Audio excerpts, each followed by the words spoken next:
This week, we'll be talking about the NBA playoffs and some of the most interesting series we've seen this year in 2020.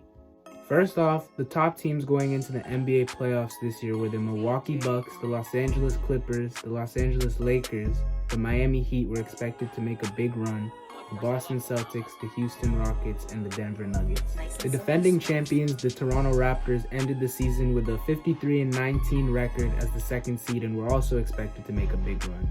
Usually during the playoffs, the fans play a huge role in electrifying the arena and bringing the intensity, pushing players to be a lot more competitive. But this year, obviously due to the pandemic and there being no fans allowed in the NBA bubble, better teams couldn't feed off of home court advantage. This brought out competitiveness out of teams such as the Denver Nuggets and Jamal Murray, and especially Jimmy Butler and the Miami Heat. Jamal Murray was one of the standout performers, averaging 29 points per game and 6 assists in the playoffs, while superstar Paul George on the Clippers, who averaged 20 points per game, couldn't perform in the playoffs with his new Finals MVP teammate Kawhi Leonard. The Clippers could not close out their series against the young Nuggets team and ended up blowing a 3-1 lead in one of the most intense series in the NBA bubble.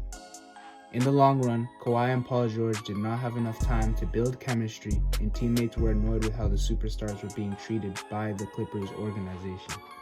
The 2020 NBA playoffs were very different, but the NBA ended up making it work and enjoyable to watch. Jimmy Butler ended up establishing himself as a top 10 NBA player, and LeBron James ended up winning his 4th NBA title in an impressive run with Anthony Davis and the Los Angeles Lakers.